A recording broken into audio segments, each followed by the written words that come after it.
मन में उठ रहे सवालों को कैसे शांत करें, बेचैनी को कैसे शांत करें।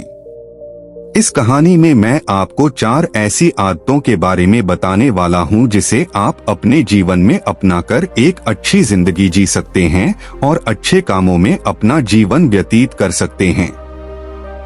अगर आप इस कहानी को शुरू से लेकर अंत तक पढ़ते हैं तो यहाँ पर बताई गई यह 4 आदतें आपकी पूरी जिंदगी को बदल सकते हैं, जो कि है।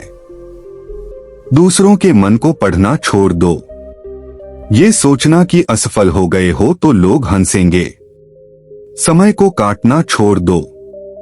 यह सोचना छोड़ दो कि मुझसे बड़े बड़े लोग नहीं कर पाए तो मैं कैसे कर पाऊंगा। अगर आप इन 4 आदतों को अपने जीवन में अपना लेते हैं तो फिर आप अपने जीवन को एक खुशहाल जिंदगी में बदल देंगे और फिर आपका मन कभी भी बेचैन नहीं होगा, ना ही उदास रहेगी और ना ही बेफिजूल के कामों में व्यस्त रहेगा। एक बार किसी राज्य का राजकुमार महात्मा बुद्ध के पास आता है और वह महात्मा बुद्ध से कहता है, आप हमेशा कहते रहते हैं कि ध्यान करो, ध्यान करो, लेकिन मेरे लिए ध्यान करना तो दूर की बात है। मैं कुछ समय के लिए अपनी आंखें बंद करके शांति से भी नहीं बैठ पाता हूँ। मेरा मन इतना बेचैन है कि यह हर समय कुछ ना कुछ सोचता रहता है। मैं जब भी ध्यान करने बैठता हूँ तो मेरे अंदर विचारों का तूफान आने लगता है। लोगों के बारे में सोचकर, अपने जीवन की बीती घटनाओं के बारे में और अपने भविष्य के बारे में और ऐसी ही ना जाने कितने सारे अजीबोगरीब विचार लगातार मेरे मन में आते रहते हैं। मैं इन्हें रोकने की बहुत कोशिश करता हूँ, लेकिन जब मैं इन्हें रोकने में असफल हो जाता हूँ तो मैं ध्यान को तोड़कर बैठ जाता हूँ। इतनी बातें कहने के बाद वह महात्मा बुद्ध की ओर देखता है और कहता है, बुद्ध, आप मेरी इस समस्या का कोई समाधान बताएं। बुद्ध ने कहा, मैं क्या समाधान बता सकता हूँ। सोचो, तुम्हारा ही मन है, लेकिन यह तुम्हें कुछ देर तक आंख बंद करके बैठने भी नहीं देता है। कितना आजाद कर रखा है तुमने इसे। राजकुमार ने कहा, बुद्ध, मैंने बहुत सोचा, लेकिन मुझे अपनी इस समस्या का कोई समाधान समझ नहीं मिला, इसलिए मैं आपकी शरण में आया हूँ। अब आप ही कोई रास्ता दिखाएं। बुद्ध ने कुछ देर तक राजकुमार के चेहरे की तरफ बड़े ध्यान से देखा और फिर कहा, ठीक है, तुम ये 4 आदतें छोड़ दो और फिर तुम्हारा मन लगने लगेगा। राजकुमार पूरे ध्यान लगाकर बुद्ध की बातें सुनने लगा। बुद्ध ने कहा, पहली आदत, दूसरों के मन को पढ़ना छोड़ दो। तुम और तुम्हारे जैसे ज्यादातर लोग यही गलती कर रहे हैं कि वो दूसरों की मन की बातों को पढ़ने का प्रयास कर रहे हैं कि अच्छा, सामने वाला मेरे बारे में ऐसा सोच रहा है, और यही एक आदत तुम्हें सबसे ज्यादा बेचैन और परेशान कर रही है। ज्यादातर उत्सवों पर लोग दूसरों के मन की बातों को गलत और नकारात्मक तरीके से ही पढ़ते हैं। जैसे कि लोग अक्सर सोचते हैं कि दूसरे लोग उनकी तरक्की से जलते हैं, उसे नीचा दिखाना चाहते हैं, उसे पसंद नहीं करते, उसकी मदद नहीं करना चाहते, और ऐसी ही ना जाने कितनी सारी नकारात्मक बातें ये लोग दूसरों के प्रति अपने अंदर बैठा लेते हैं। फिर उनके बारे में ही सोचते रहते हैं, उनसे बदला लेने के तरीके सोचते रहते हैं, उन्हें नीचा दिखाने के मौके ढूंढते रहते हैं, और दूसरों के प्रति यही नकारात्मक सोच इन्हें दुखी करती है, और फिर ये लोग बेचैनी महसूस करते हैं। इसलिए दूसरे लोग क्या सोच रहे हैं इसका अनुमान लगाना बंद करो। दूसरे लोगों के विचारों को पढ़ने की कोशिश करना बंद करो। अगर पढ़ना ही है तो खुद के विचारों को पढ़ना शुरू करो कि तुम्हारे अंदर क्या चल रहा है। कहीं तुम नकारात्मक सोच, शिकायत या बुराई करने जैसी आदतों के शिकार तो नहीं हो रहे हो। बुद्ध ने कहा, दूसरी आदत ये सोचना कि असफल हो गए हो तो लोग हंसेंगे।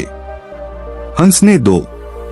लोगों को असफलता पर हंसना तो लोगों का धर्म है, क्योंकि अगर तुम सफल हो जाते तो यही तो वो लोग हैं जो तुम्हारी तारीफ करते, तुम्हें सम्मान देते, तुम पर गर्व करते।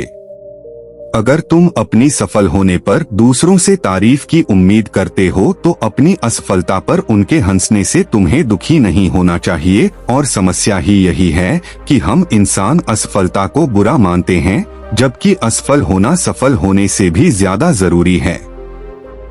क्योंकि बिना असफल हुए सफल इंसान के अंदर घमंड और दूसरों को खुद से छोटा समझने की भावना पैदा करती है, जबकि असफलता हमें विनम्र रहना, धैर्य रखना और लगातार प्रयास करना सिखाती है। इसलिए असफलता को बुरा मत समझो, और अगर तुम्हारे काम में असफल होने की संभावना नहीं है तो इसका अर्थ है कि तुमने अपना लक्ष्य अपनी क्षमताओं से छोटा बनाया है। और अगर लोग तुम पर हंस नहीं रहे, तुम्हें ताने नहीं मार रहे हैं, तुम्हारी बुराई नहीं कर रहे हैं, तो तुम अंदर से मरे हुए हो। तुम अपने मानसिक सीमाओं से बाहर जाकर कुछ नया करने का प्रयास नहीं कर रहे हो, क्योंकि असफल भी वही होता है जो कुछ नया करने का प्रयास करता है।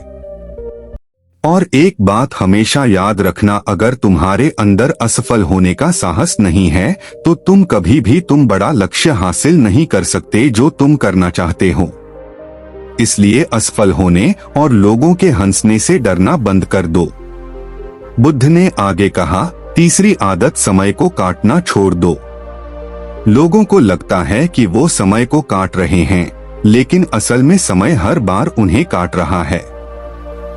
लोगों के द्वारा समय को व्यर्थ के कामों में बर्बाद करने का केवल एक ही कारण है, और वह यह है कि उन्हें लगता है कि उनके पास बहुत समय है, जबकि सच्चाई यह नहीं है, क्योंकि उनसे पहले वाले लोगों को भी यही लगता था कि उनके पास बहुत समय है।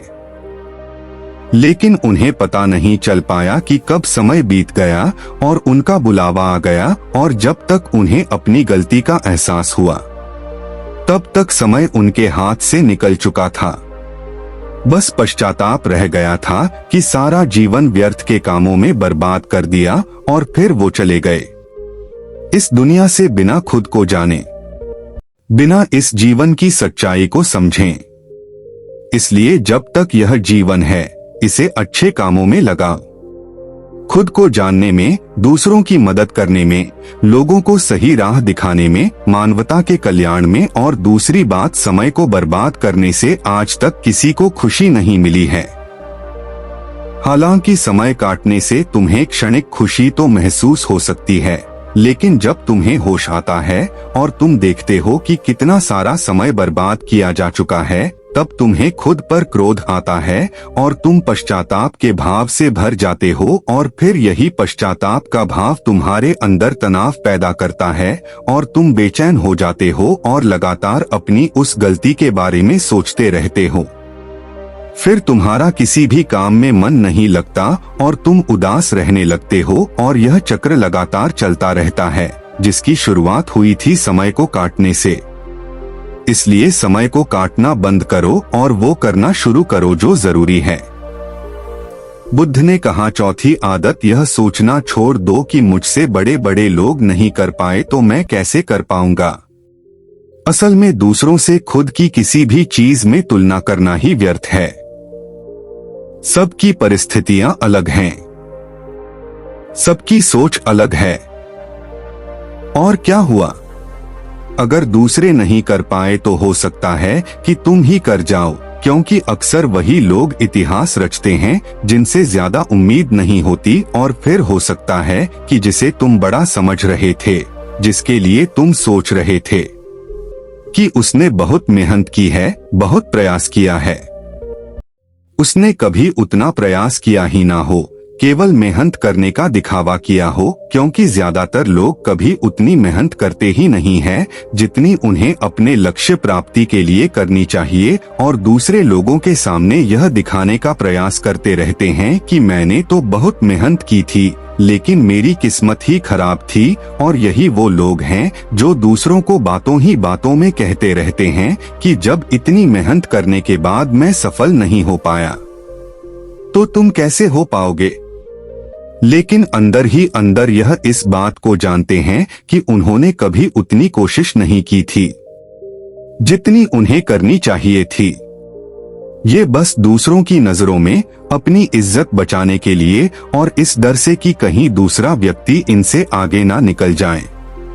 यह अपने अधूरे प्रयास से घबराते रहते हैं और दूसरों को डराते रहते हैं कि जब मैं नहीं कर पाया तो तुम कैसे कर पाओगे।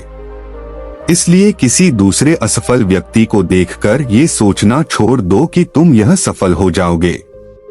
तुम बस अपना सर्वश्रेष्ठ प्रयास करो और बाकी सब समय पर छोड़ दो। बुद्ध ने आगे कहा, अगर तुमने ये 4 आदतें छोड़ दी तो तुम्हारा मन एकदम शांत हो जाएगा और फिर तुम जहां चाहो वह अपना मन लगा सकते हैं।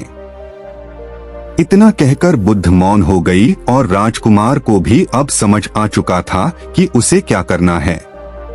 उसने मन ही मन उन 4 आदतों को छोड़ने का निश्चय किया और बुद्धि का धन्यवाद कर वहां से चला गया। दोस्तों, इस कहानी से हमें यह शिक्षा मिलती है कि हमें यह नहीं सोचना चाहिए कि लोग मेरे बारे में क्या सोच रहे हैं। अगर मैं कोई काम करता हूं तो लोग उसे कम को लेकर हंसेंगे। इसके अलावा हमें अपना व्यर्थ ही समय बर्बाद नहीं करना चाहिए। इसके अलावा हमें कभी भी यह नहीं सोचना चाहिए कि अगर किसी व्यक्ति से कोई काम नहीं हो पाया है तो मैं उसे नहीं कर पाऊंगा। अगर दोस्तों आप मेहनत से किसी भी काम को करते हैं तो कोई भी काम छोटा या बड़ा नहीं होता और एक ना एक दिन सफलता अवश्य मिलती है। ऐसे ही मोटिवेशन वीडियो के लिए हमारे चैनल को सब्सक्राइब करें। धन्यवाद।